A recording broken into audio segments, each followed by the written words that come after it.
Jadi dari kecil itu memang suka banget gitu, dan kebetulan ibu saya tuh juga suka menjahit gitu. Nah, jadi saya ingat beliau ini kalau kita lebaran dari Jakarta mau ke Surabaya, dulu nenek-nenek semua di Surabaya, nenek kakek, itu selalu dibuatkan baju. Kita tuh berempat, jadi 3 perempuan 1 laki-laki. Nah, itu saya kagum banget. Jadi beliau tuh bisa membuat baju dengan bahan yang sama, tapi 3 model gitu. Tapi saya manusia ya, gitu. Jadi saya juga nggak boleh gegabah, nggak boleh sombong. Tuhan maaf, gitu. Saya nggak punya ketakutan, nggak. Saya ada itu ketakutan, itu ada selalu. Tapi saya berusaha untuk mengkamuflase ketakutan saya dengan sesuatu yang positif selalu gitu. Bahkan kalau saya berbicara aja gitu, saya tuh menghindari kata tidak, jangan. Jadi gitu, harus katanya belum gitu. Saya bisa gitu.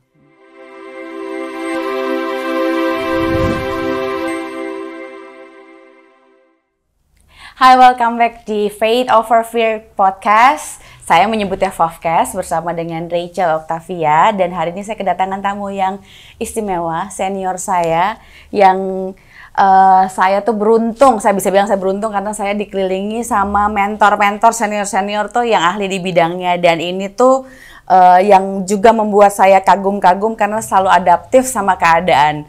Jadi saya kadang-kadang minder karena beliau justru lebih produktif membuat edukasi dan lain-lain di digital. Keren banget Mbak Dahlia Sarjono, apa kabar? Kabar baik, terima kasih Rachel sudah diundang di Fofcast ya. Iya, thank you banget loh udah datang dan ngobrol-ngobrol di sini. Jadi podcast ini aku buat Mbak karena memang aku tahu kita tuh sekarang tuh mengalami battle yang berbeda-beda. Yang kelihatan di luar tuh belum tentu sama-sama yang kita alami. Betul. Atau belum tentu orang-orang tahu perjuangannya gitu kan. Dan biasanya yang selalu diangkat kan keberhasilan, achievement gitu kan. Jadi dengan kayak gitu kadang-kadang ada dua, ada memotivasi atau malah bikin tambah minder gitu kan. Nah, ini orang kayak nggak pernah gagal nih gitu ya kan. Betul. Nah, di sini kita akan cerita mengenai bagaimana kegagalan itu dihadapi terus akhirnya jadi keberhasilan. Nah, kalau aku stalking nih di dalam platform yang Mbak Dahlia tuh pasti banyak yang bisa menguatkan banyak orang hari ini. Mbak Dahlia lagi sibuk apa nih sekarang? Oke, kesibukanku lumayan banyak gitu sebagai seorang ibu seusiaku. Yang orang-orang lain bilang seusiamu kan udah harusnya enak-enak ngomong cucu gitu-gitu atau santai-santai di mana gitu ya. Aku enggak gitu karena aku tadi seperti kita sempat ngobrol itu bahwa kita dibeli creativity, kita dibeli ideas gitu, nggak boleh dimandekin. Betul. Ya kan? Terus kemudian juga bahwa sekarang itu kan semuanya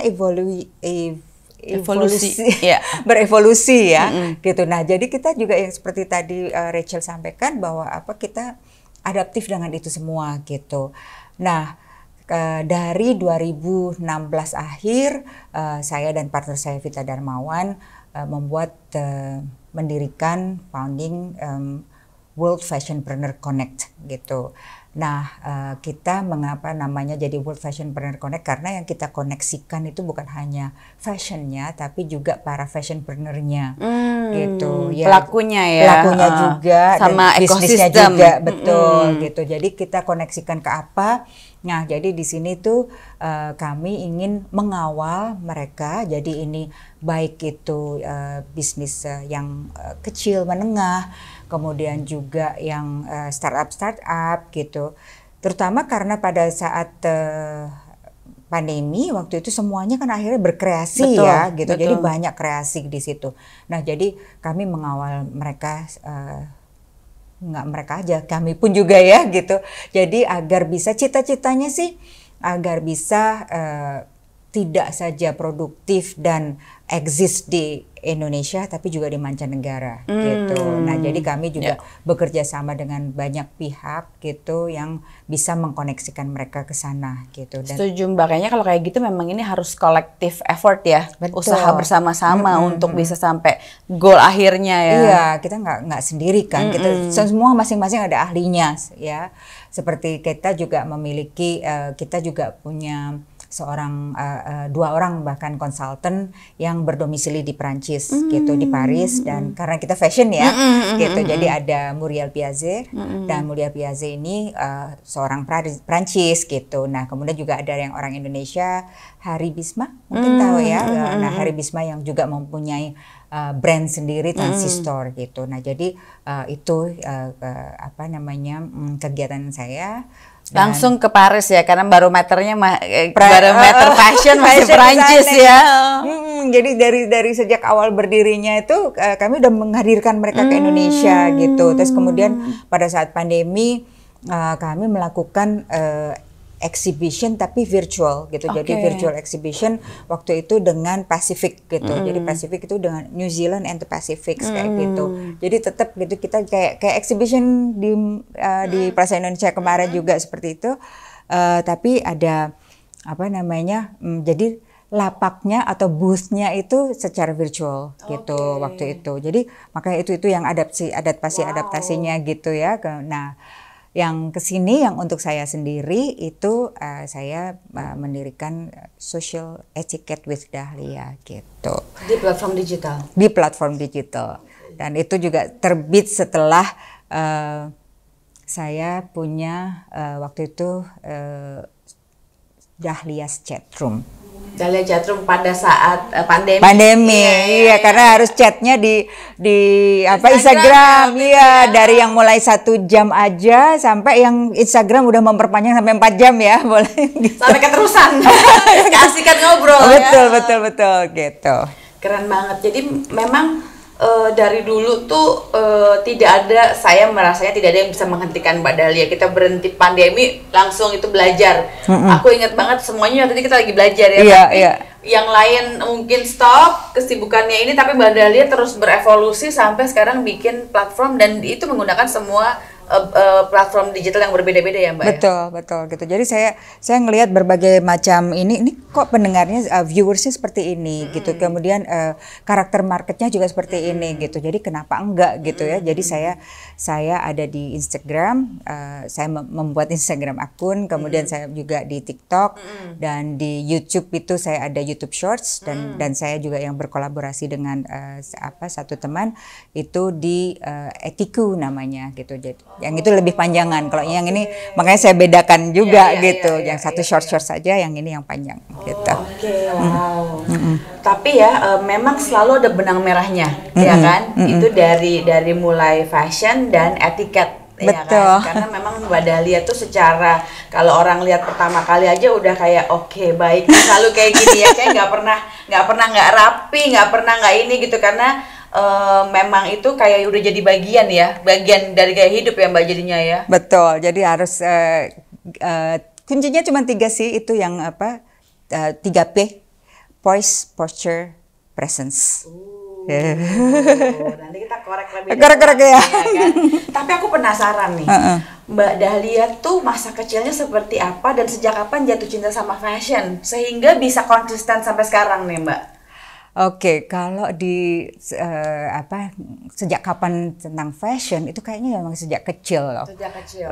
Saya tuh baru korek-korek lewat-lewat gitu, ada foto-foto lama gitu, dan itu fashion terus gaya di depan kamera itu kayaknya kok udah dari mendarah daging ya. Udah bakat dari kecil ya.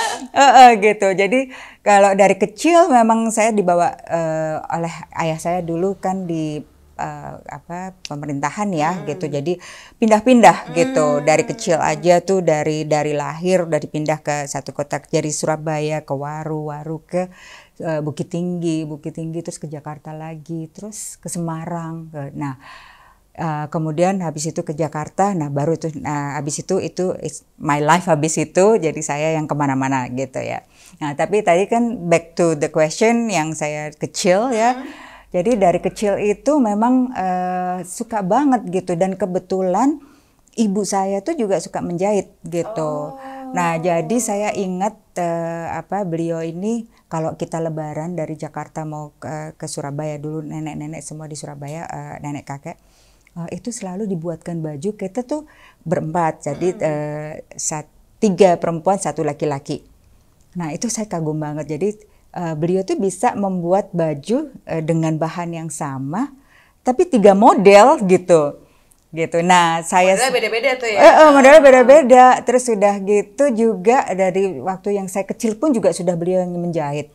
Nah, waktu SMP itu saya tuh sudah mulai mengemari, waktu itu sudah ada kayaknya SMP itu sudah ada majalah gadis ya. Nah, tapi kiblat saya ke Burda. Jadi Burda Fashion Magazine itu. Sampai saya waktu ulang tahun ulang tahun ibu saya bilang sama ayah saya, kayak mama dibeliin majalah Burda aja gitu. Jadi majalah fashion yang di dalamnya tuh juga ada pola-pola gitu. Jadi jadi kalau mau baju yang seperti ini atau fashionnya fotonya ini itu ada polanya di situ gitu. Jadi beliau bisa ini.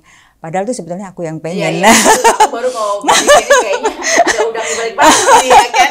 Benar-benar. gitu. Jadi itu masa kecil seperti itu sih. Tapi Mbak Dahlia juga bisa jahit.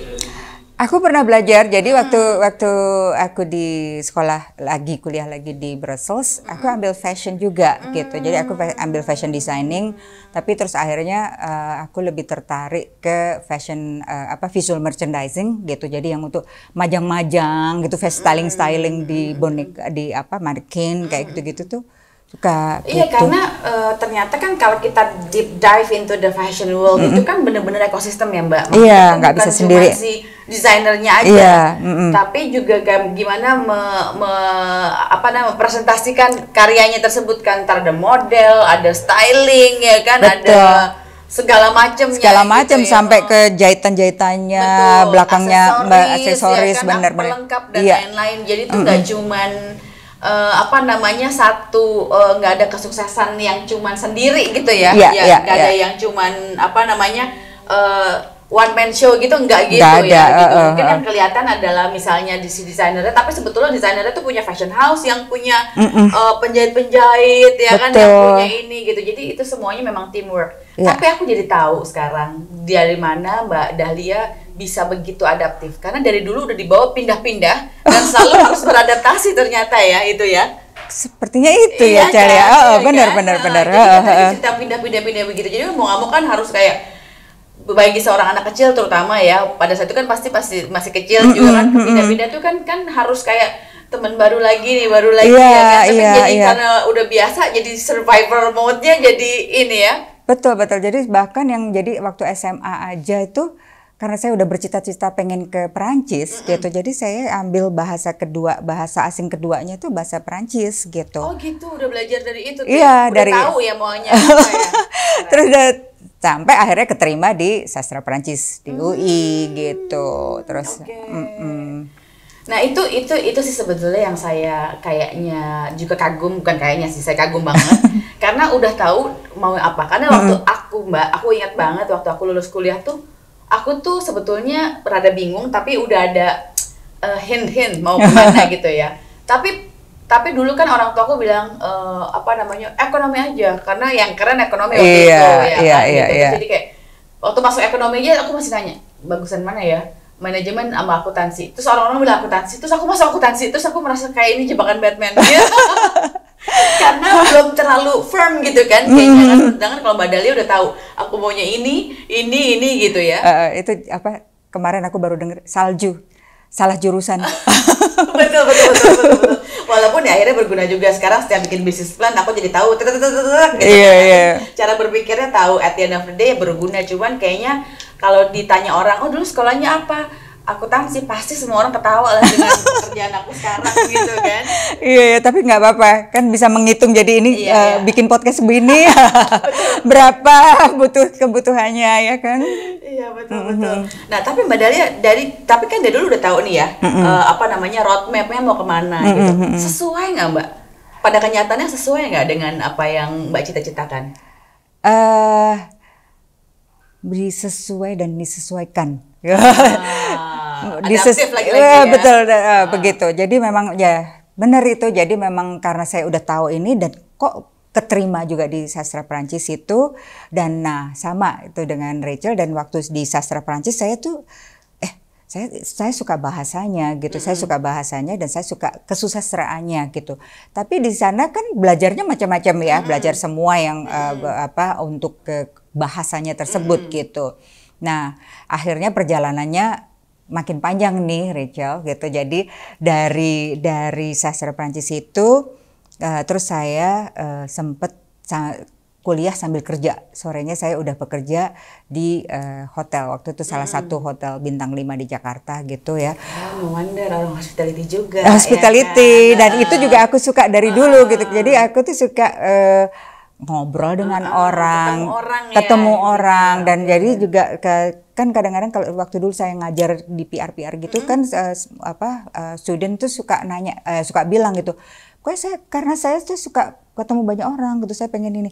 Terus diapain orang itu, gitu kan, gitu. Jadi ketemu orang itu mau diapain gitu. Nah ini yang aku suka gitu. Nah jadi kebetulan waktu itu keterima di hotel itu juga yang suatu yang wah gitu. Aku dengan pengalaman SMA aja bisa diterima di situ, dan mungkin juga karena kemampuan bahasaku ya gitu. Terus nah aku juga orang suka bahasa soalnya.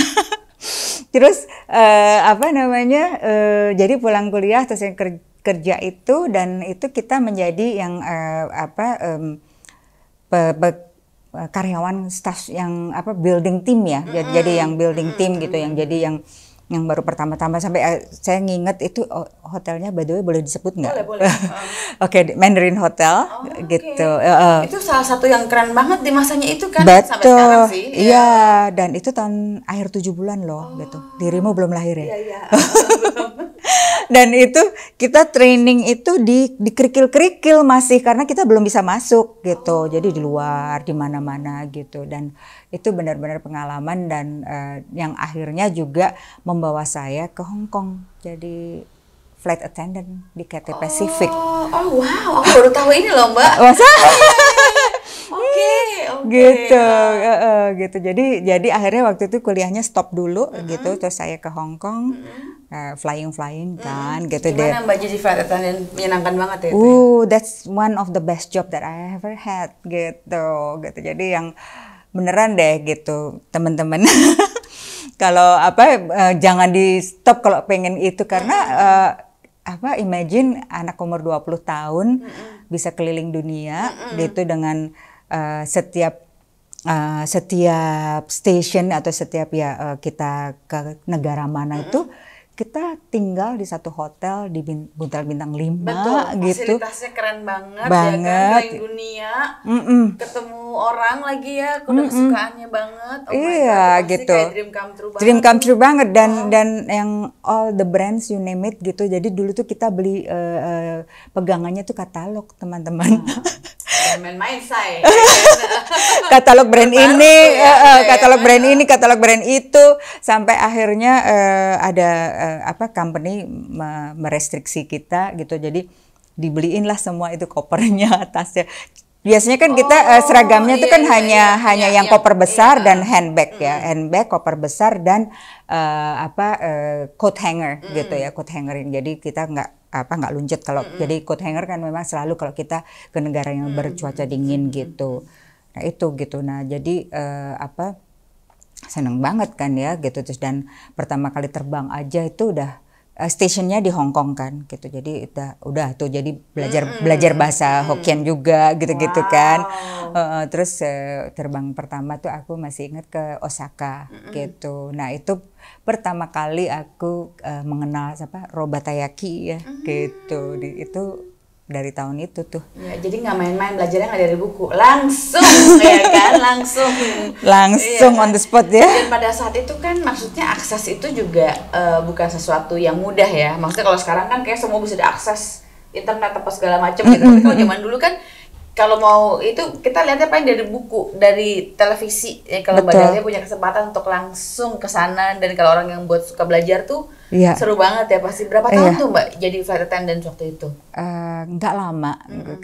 Kalau teman-teman, soalnya kalau compare tuh teman-teman tuh sampai yang Belasan tahun. 20 tahun seperti itu ya. Habis enak ya kerjaannya. Lalu apa nih yang membuat Mbak belok gitu. Nah, saya ingat lagi back to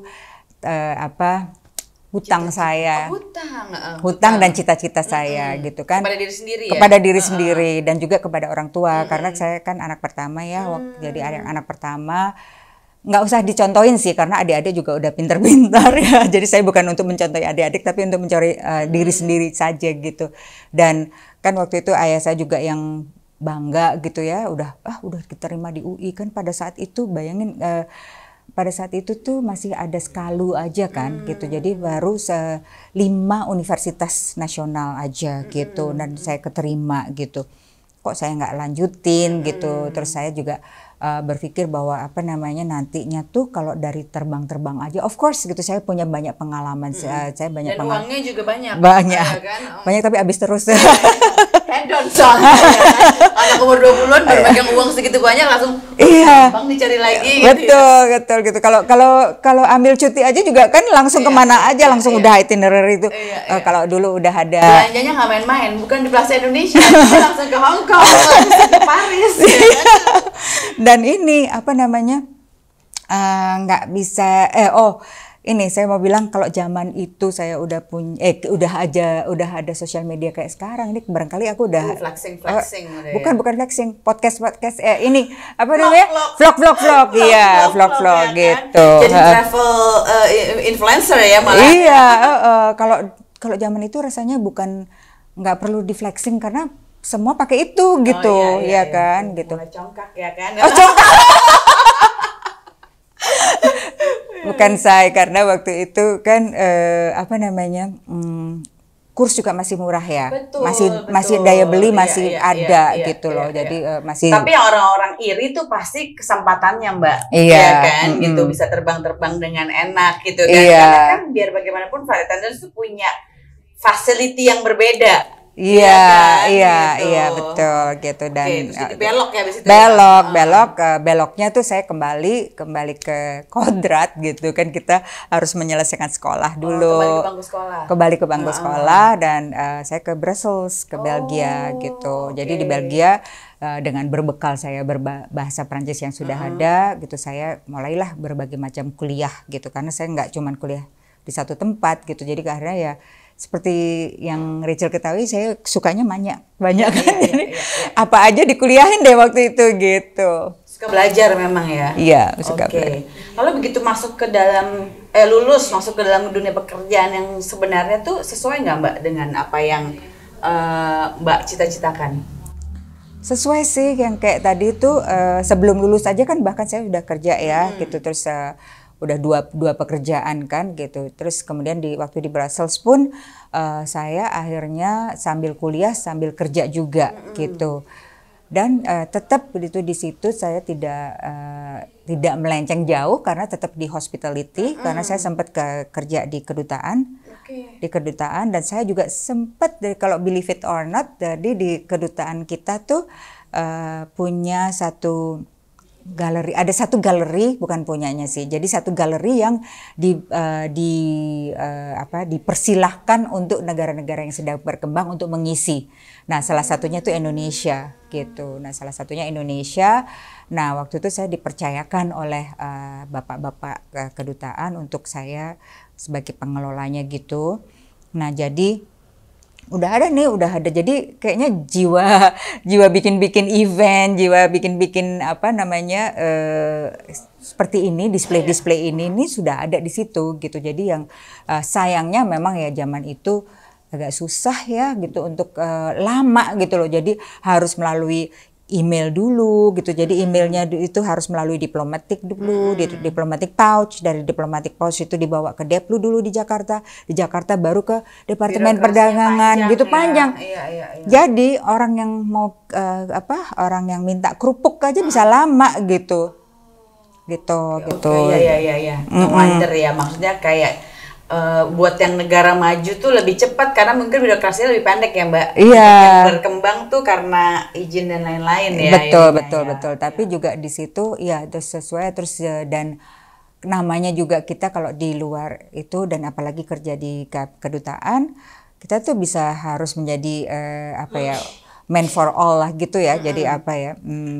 Semuanya harus bisa sendiri ya, gitu ya. Gitu. Jadi semuanya harus bisa sendiri dan semuanya harus dilakukan gitu. Jadi kayak kan saya juga menari dari kecil juga gitu. Nah, jadilah saya penari juga keliling gitu. Iya, karena kalau kita ngomongin trade show gitu ya, kalau di Indonesia tuh kan banyak pasukannya yang bisa bantuin ya nggak, timnya apa bisa ngerjain satu booth aja mungkin bisa 3-4 orang ya kan. Nggak ada tuh di sana. Semuanya serba mahal ya kan, sendiri bikin gitu makeup sendiri sampai bisa nih berkain-kain itu juga awalnya dari situ gitu. Karena terpaksa harus cantik tapi mesti kreatif. Iya gitu.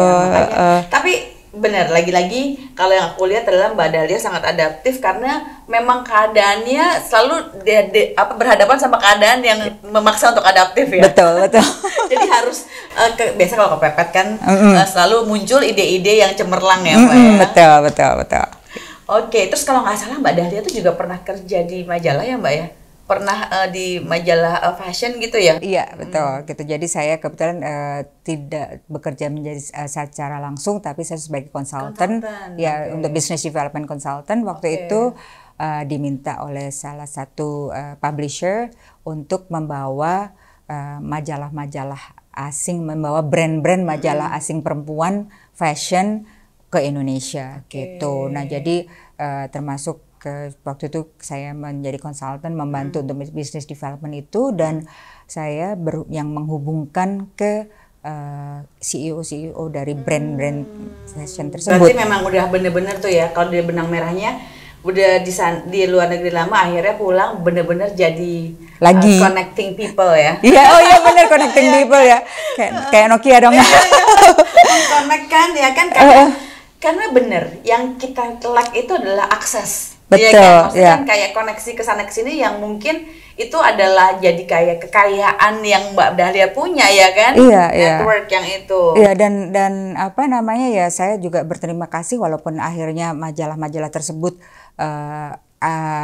apa ya publishernya menjadi different gitu ya, terus di entah saya nggak tahu ceritanya apa dari mereka.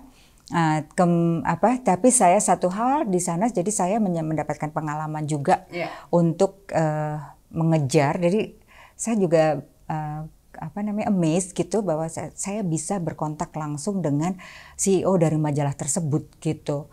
Dan sampai di sana, ya of course karena saya juga bisa bahasa Perancisnya ya gitu. Jadi saya beremail dengan bahasa Perancis, terus sampai di sana kita diterima di satu ruangan yang bahkan disambut dengan makan siang gitu ya di management dining roomnya mereka ya, board dining room mereka di situ. Terus wow gitu ya, terus sampai itu baru-baru pada saat kenalan gitu. Jadi kok saya dibalas, kok saya ini ya gitu. Terus saya ya seneng lah ya si publisher tersebut, Pak publisher ini. Kemudian selanjutnya bagaimana mengejar mereka sampai dapat gitu. Dikirimlah lagi gitu sampai ke satu media market gitu, sampai ke Cina waktu itu, ke Beijing, terus ke Rusia juga gitu, di mana ada itu sampai dapat ya, alhamdulillah puji syukur dapat gitu majalah-majalah itu.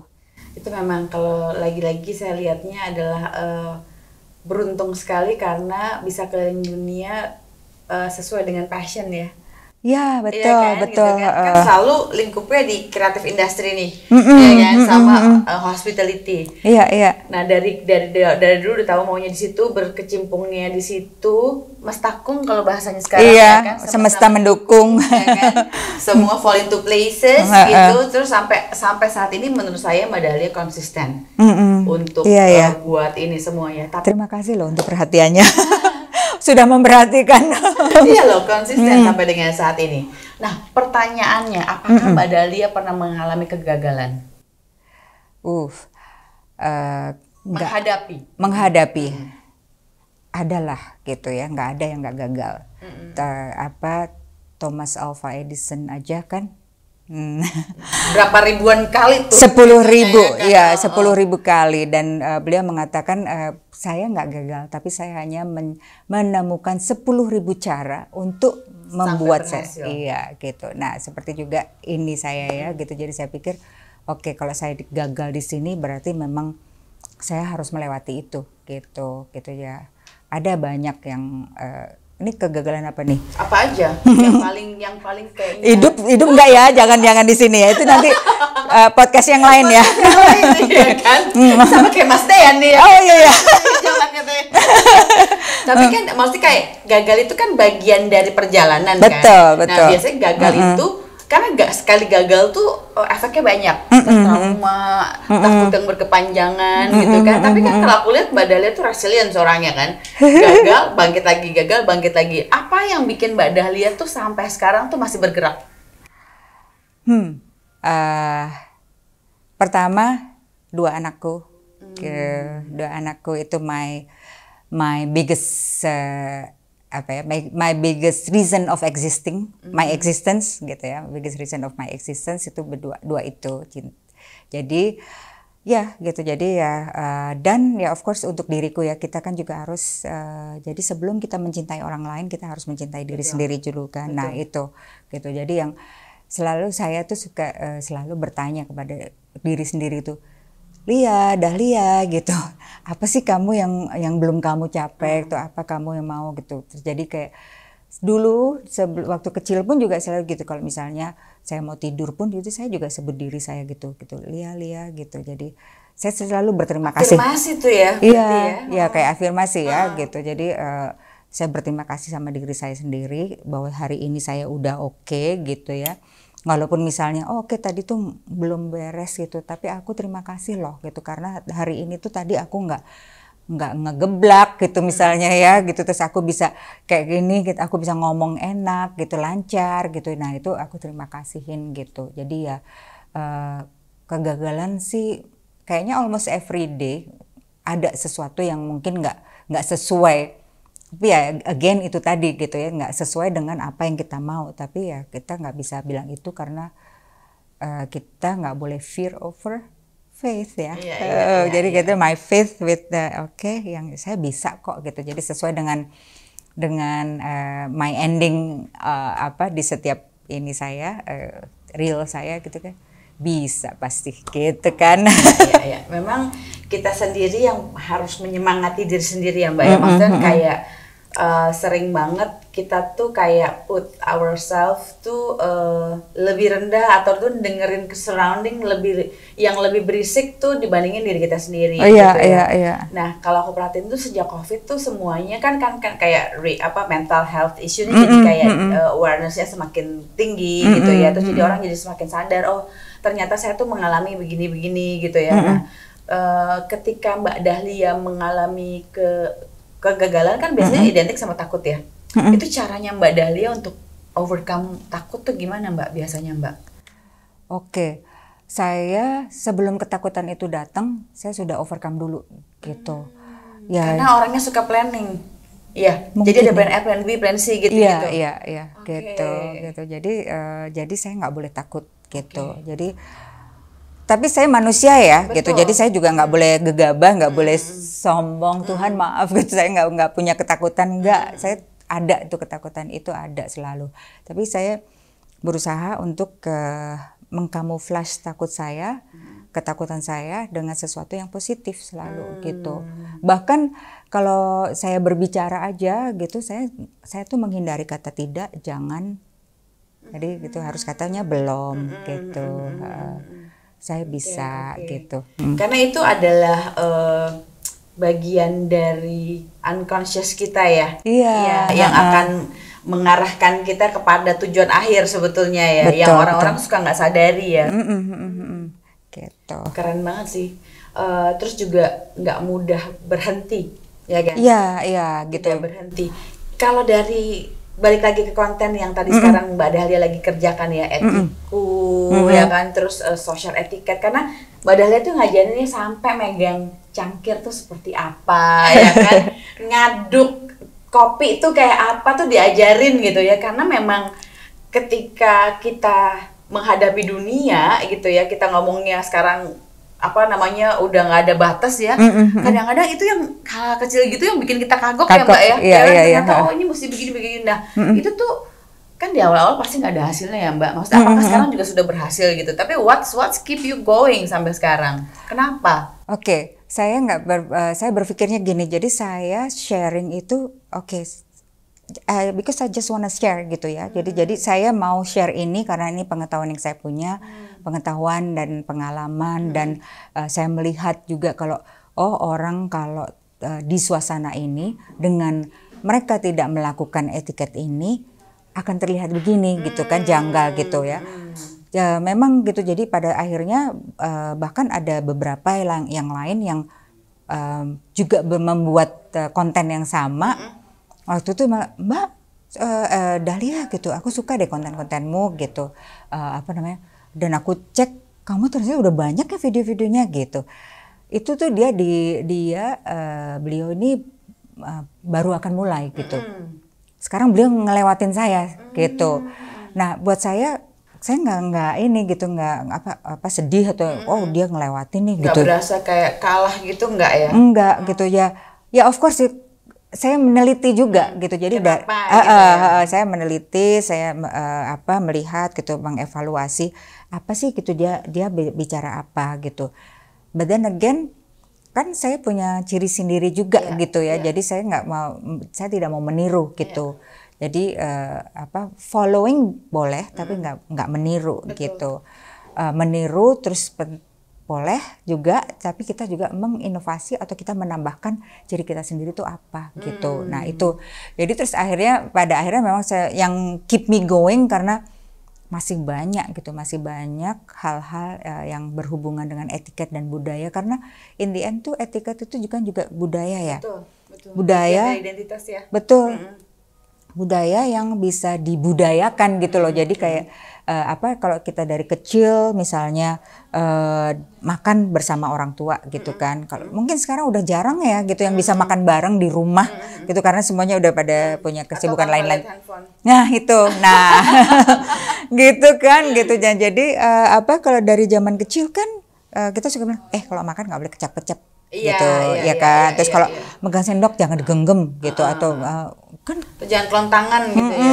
Kayak gitu-gitu. Nah, itu sebenarnya tuh kalau kita biasakan kan menjadi satu budaya ya, menjadi satu kebiasaan yang baik gitu. Jadi budaya dalam hal ini bukan budaya yang art atau budaya seni ya, tapi budaya yang seni juga sih ya. Gitu. Jadi seni makan, seni berbicara, seni itu semua gitu. Iya, jadi itu yang membuat Mbak Dahlia keeps going ya sampai sekarang ya. Gitu. Jadi memang karena gini, saya perhatikan memang kalau manusia tuh kan kita tuh hidup tuh nggak selamanya harus ada nilai komersialnya kan gitu. Maksudnya kan kayak penting, uang tuh penting pastinya gitu ya. Tapi at certain point kita tuh juga tahu bahwa ada hal-hal tuh yang bisa terisi hanya dengan kita giving back. Iya. Iya kan gitu. Apakah ini bagian dari giving back-nya Mbak Dahlia? Yes, gitu. One of it. One of it. Karena tadi back to yang waktu setelah saya buat ini yang Dahlia's Chatroom, kan saya mulai bikin itu ya, yang social etiquette with Dahlia itu.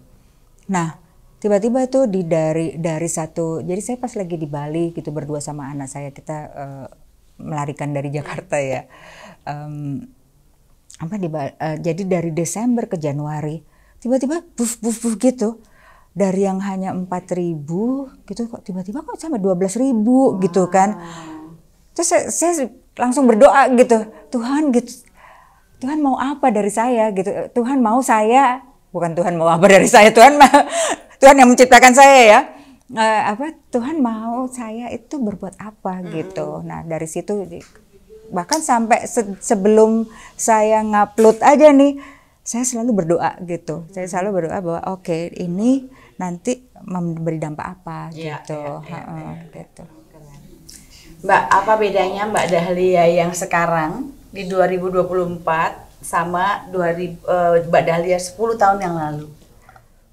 Banyak sekali Rachel. Yang jelas Kalau timbangan juga beda. Saya pun kalau itu. Timbangan juga beda. Nah, jadi waktu itu oke, jadi saya ada satu ya waktu itu saya masih kerja korporat walaupun saya juga kerja di satu foundation gitu. Nah, salah satu yang di luar ini semua saya tuh juga karena tadi Rachel juga sudah menyebutkan tentang give back. Nah, ini my give back itu tinggi banget, menggebu-gebu gitu ya. Nah, jadi saya tuh dari mulai waktu saya mempunyai agensi sendiri gitu, saya juga mempunyai klien itu foundation. Nah, terus di situ tuh saya juga bekerja di salah satu foundation. Nah, kemudian ada dua lagi yang memanggil, memberikan saya kesempatan juga gitu. Dan itu of course satu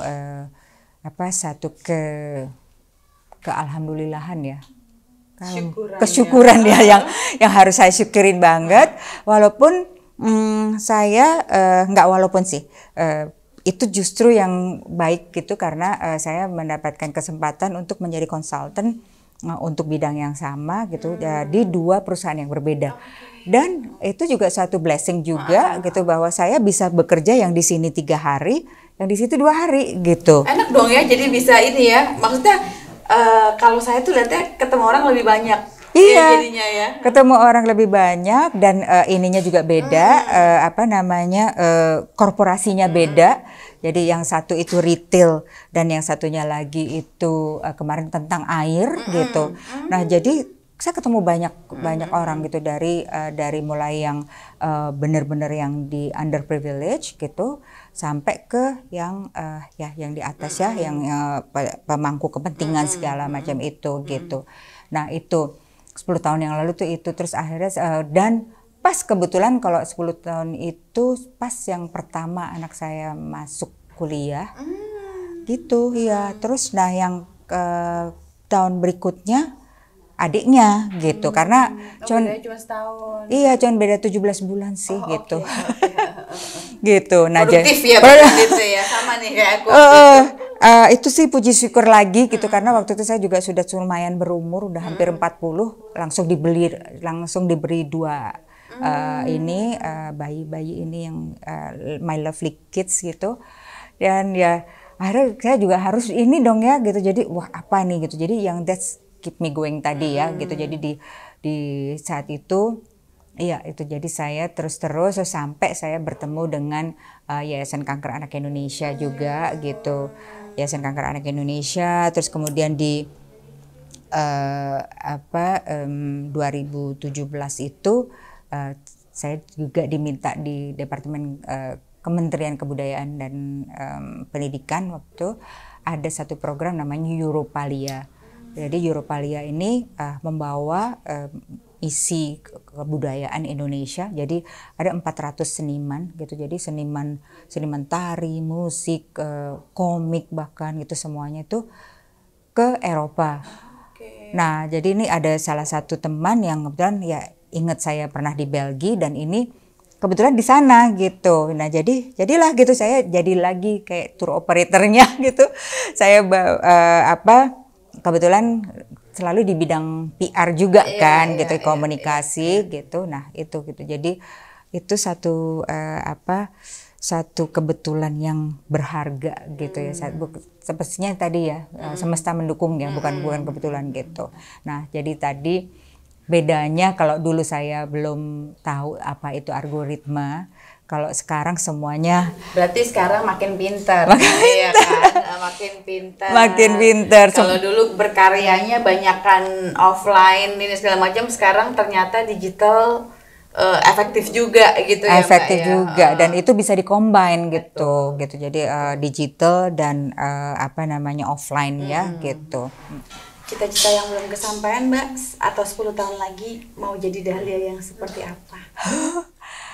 10 tahun yang akan datang, wow, berarti umur saya plusnya udah banyak ya. Cita-cita saya yang belum kesampaian itu adalah saya ingin mempunyai rumahnya nggak terlalu lebar, nggak apa-apa, nggak terlalu luas nggak apa-apa, tapi halamannya yang luas. Karena saya punya 8 anak bul anjing. Nah, 8 gitu, dan 8 anak bul, 2 anakku sendiri, terus kemudian anak-anak hijau. Jadi tuh anakku selalu bilang gitu, anak-anaknya Bubu banyak ya gitu. Ada kita, terus ada anak-anak anjing, anjing-anjing dan kucing, kemudian juga anak-anak hijau, tanaman-tanamanku gitu. Nah itu gitu, karena saya tuh merasa ini gitu loh, karena attachment saya ke mereka ya gitu. Jadi kalau saya punya halaman luas kan mereka bisa lari-lari di situ ya gitu. Gitu. Nah itu cita-cita yang fisik ya, berupa fisik. Nah kalau saya sendiri mungkin di 10 tahun yang akan datang, nggak boleh bilang mungkin juga. Afirmasi ya.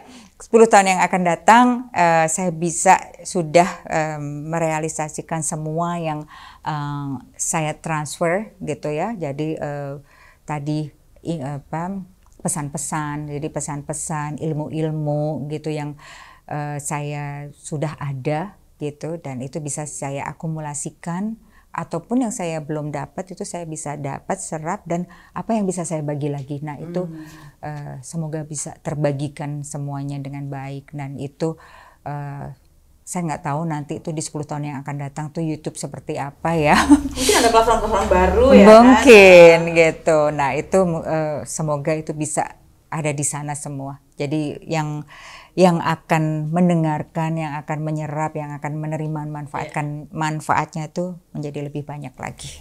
Karena saya juga tahu bahwa dunia digital itu tuh kayak panggung baru. Kalau dulu kan karena kita asal dari dunia media ya, kita yang menyiapkan panggung-panggung tersebut dan kita yang mengontrol siapa yang bisa masuk panggung itu, siapa yang nggak bisa gitu-gitu kan. Tapi kan yang ada di dunia digital tuh kayak membuat panggung baru, bisa dari from zero to hero. Iya kan gitu kan. Jadi bagaimana setiap orang punya kesempatan yang sama untuk membuat karya dan mendisplay di situ di panggung tersebut, dan dia sendiri sebetulnya juga, dan tentunya algoritmanya sama berkat Tuhan gitu ya, yang menjadikan semuanya panggungnya cepat jadi dan besarnya seperti apa gitu ya. Tapi yang saya perhatikan adalah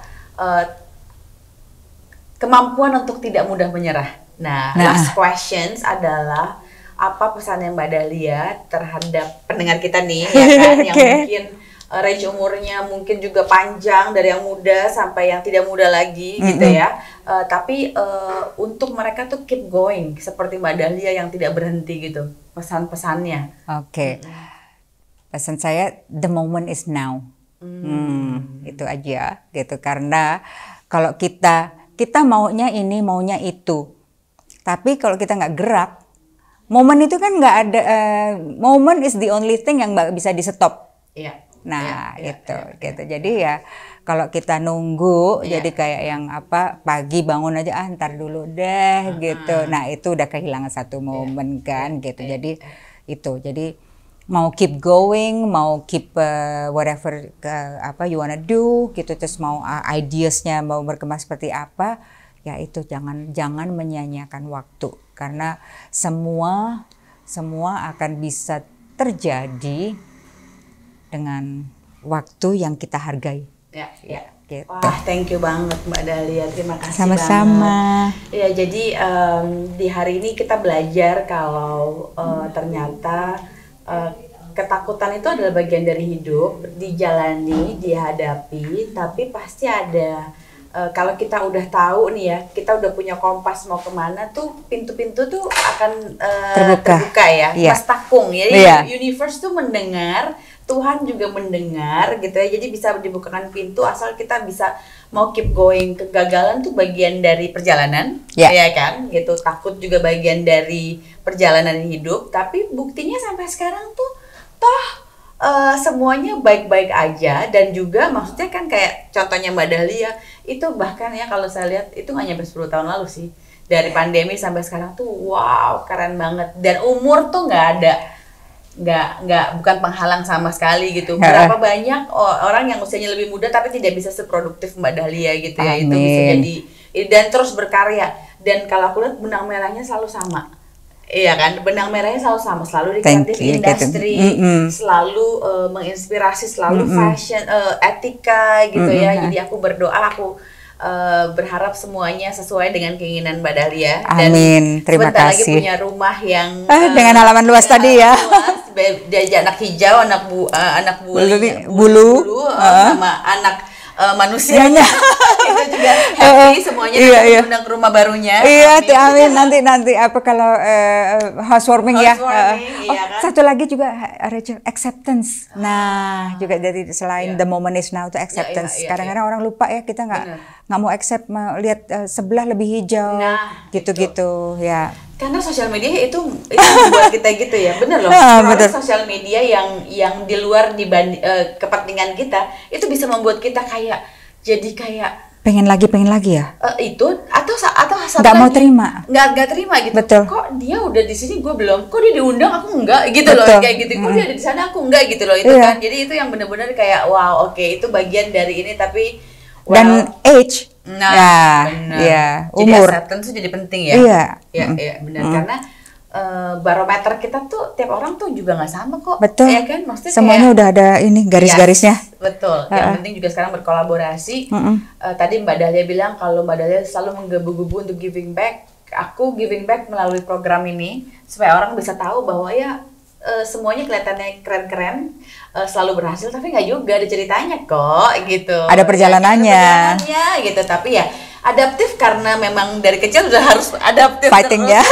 Tapi itu yang menghasilkan resilience. Thank you banget Mbak Dahlia. Thank you terima kasih. Jangan lupa subscribe, terus nanti komen-komen. Kalau mau nanya-nanya nanti kita bisa hadirkan kembali Mbak Dahlia untuk kedua kali dan kita bisa bikin kelas bareng ya Mbak. Boleh, ditunggu sekali dengan senang hati. Oke, bye.